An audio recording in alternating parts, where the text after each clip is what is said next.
Hi, welcome to Your Great Journey. Each week, we offer you brief tips, techniques, and insights to help you move in positive directions and master big change.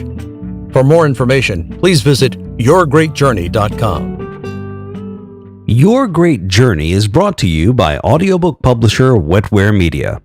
Wetware Media publishes a wide variety of personal transformation audiobooks available from any major online audiobook retailer. For more information, please visit wetwaremedia.com. That's WETWAREMEDIA.com. Today, we're sharing a helpful excerpt from Dr. Karyn Hall's audiobook, The Emotionally Sensitive Person: Finding Peace When Your Emotions Overwhelm You. In this audiobook, Dr. Hall speaks to those of us who are often told to stop being so sensitive. If you've heard this before, you may have wished it were that easy. Well, now it is. Dr. Hall shares proven, effective cognitive behavioral and mindfulness techniques designed to help you cope with intense emotions. You'll learn powerful tools that can help you manage intense emotions before they take over your life. In today's episode, Dr. Hall addresses one of the most pervasive and least discussed taboos in our culture: loneliness. Many of us feel lonely, but with the proliferation of social media, it's harder than ever to admit that we're feeling isolated. We may fear that no one else in our networks will relate. Dr. Hall lifts the veil and reveals how common it is to feel lonely. She discusses how damaging the stigma around loneliness can be and offers some inspiring and helpful tools for overcoming loneliness. Relationships can be a source of joy and help add meaning to your life. If you're emotionally sensitive, friends and loved ones can provide you with companionship and assistance during difficult times, as well as share in your celebrations, broaden your perspective, and offer feedback that will help you understand yourself. Relationships are also important to helping you manage your emotions in many different ways. Listening to others' descriptions of emotional experiences can teach you to label your own experiences accurately, especially if you were never taught this. Knowing that other people feel the same emotions as you, though perhaps not as intensely, can help you not judge your feelings. Sharing your joy with others may magnify your pleasure, while sharing your sadness can lessen your pain. When you're angry or ashamed, talking openly with someone you trust can help ease that feeling. Learning how others solved problems may give you hope that you can do the same. It may be easier to overcome fear of certain situations or of new experiences if you have a buddy with you. On the other hand, relationships are full of emotional landmines. Yet whether you're unsure how to form relationships, struggle with out-of-balance relationships, or have given up on relationships, it's likely that deep in your heart, you crave a sense of connection and belonging. Loneliness. Many emotionally sensitive people tend to feel intense loneliness on a recurring basis. Perhaps routine interactions with people at work or school keep you from feeling lonely some of the time, but then it hits you in the evening when you sit at home wishing you could tell someone about your day. Perhaps weekends when you don't have plans with anyone are particularly lonely. Holidays and your birthday may be the most painful times of all if you can't share them with friends and loved ones. Maybe you're lonely every day. Why you can't just make friends. The obvious solution to loneliness is to make friends. However, while loneliness is painful, the thought of attempting to meet people can be even more agonizing. Being told to just make friends, as if it were easy to do, can lead to increased self-hatred and doubt. Often the difficulty in meeting people is about fear of rejection and being judged. Rejection, even by strangers, can hurt you to the core. The region of the brain that's activated when you experience rejection is the same that registers emotional responses to physical pain. In fact, the thought of people you hardly know having the power to hurt you deeply may be particularly scary. Or maybe you believe there's something profoundly wrong with you.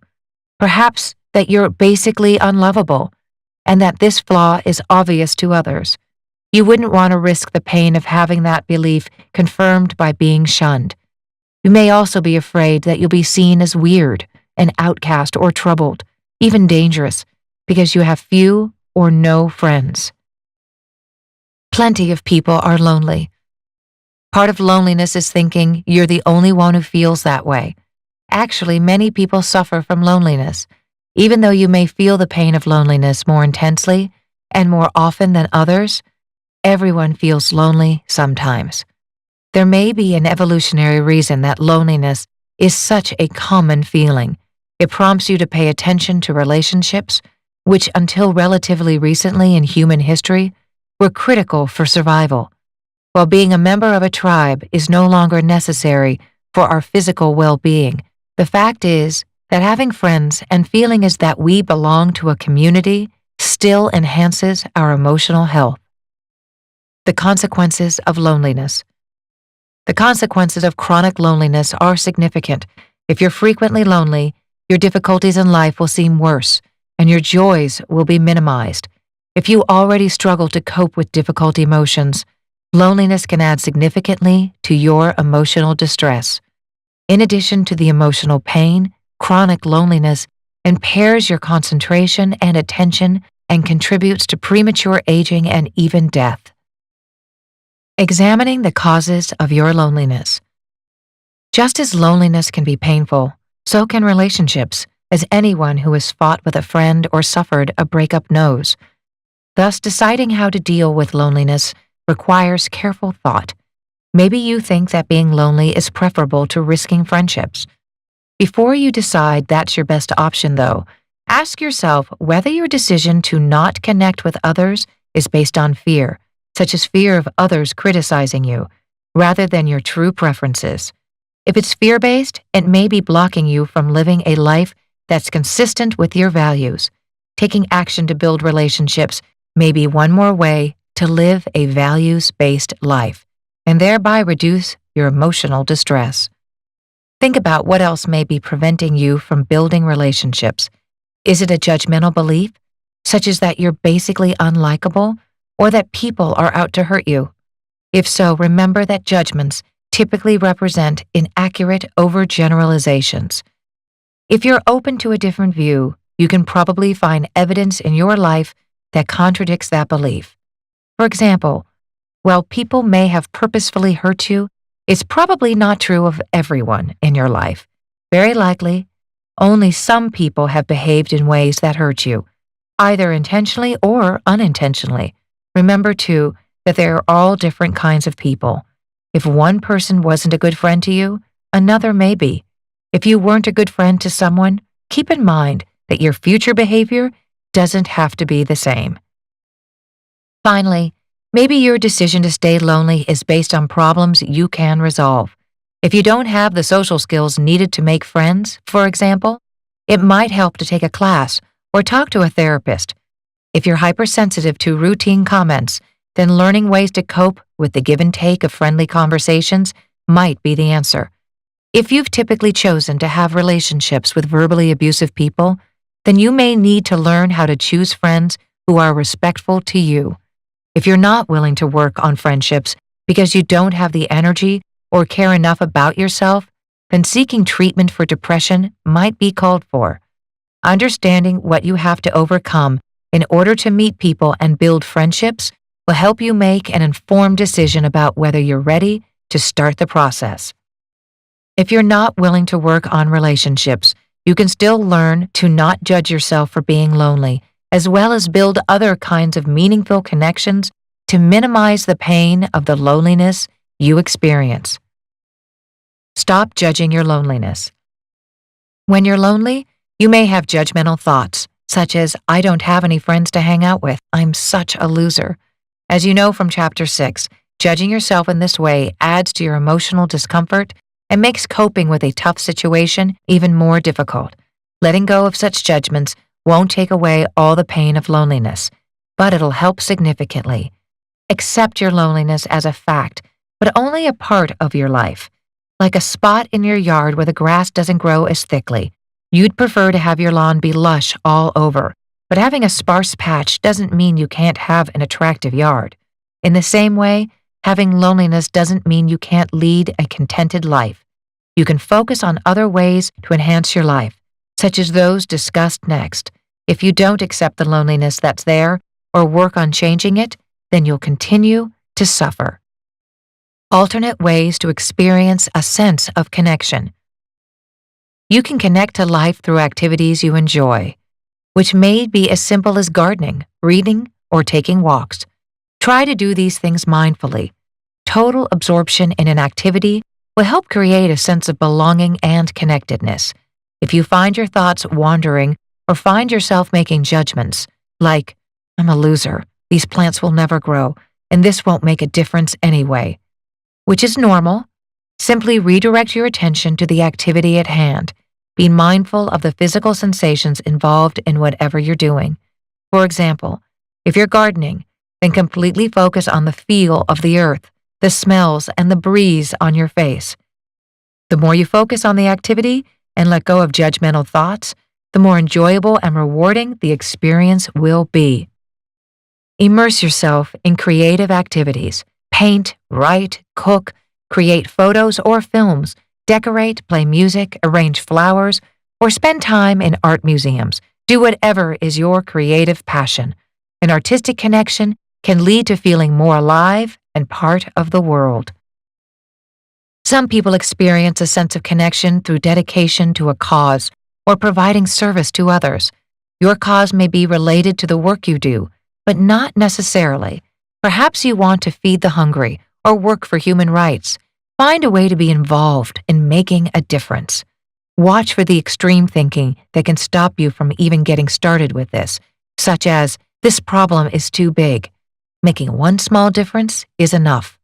You can also help others through online volunteer work and not leave your home. There are websites for online volunteer opportunities that might fit you, such as www.volunteermatch.org. Being lonely doesn't mean you need to be isolated. Engage with the world. Consider doing by yourself the things you'd like to do if you had friends or companions. Going out to dinner and to movies by yourself can be daunting, but you'll find it easier over time.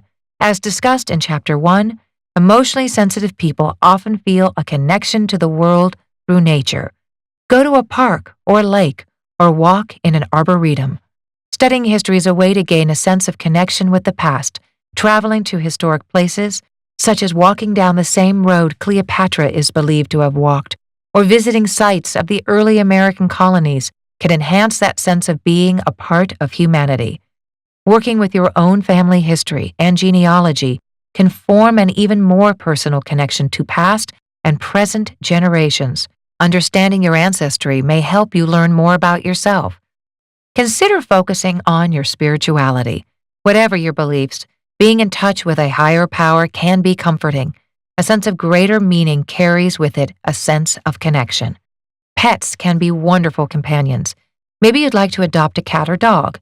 You can also volunteer to care for animals at a shelter or provide them with a foster home. Consider a pen pal. Writing a person who lives in a different country could be a safe and interesting way to build a connection to someone. Perhaps you found yourself dismissing these ideas as you listen to them. What you really want might be lots of friends who accept and love you and never hurt you. You may wonder how something like building a relationship with a pen pal can make a dent in your feelings of loneliness. Watch out for extreme thinking such as, "This will never work." Following the suggestions in this section won't erase your loneliness, but it'll help. Try one. Give it your full attention and you'll see a difference. Then try another. If you still wish to spend more time closer to people, then classes, book clubs, or other group activities can offer you a structured and relatively non-threatening way to start. Thanks for listening to this excerpt from the audiobook, The Emotionally Sensitive Person, Finding Peace When Your Emotions Overwhelm You. You can purchase the complete audiobook from any major online audiobook retailer. If you'd like more information, please visit yourgreatjourney.com. Please be sure to subscribe to the show so you don't miss an episode. And if you like the show, please rate and review it. And please, Share it with friends who might also enjoy the show. See you next week. Your Great Journey is brought to you by audiobook publisher Wetware Media. Wetware Media publishes a wide variety of personal transformation audiobooks available from any major online audiobook retailer. For more information, please visit wetwaremedia.com. That's WETWAREMEDIA.com.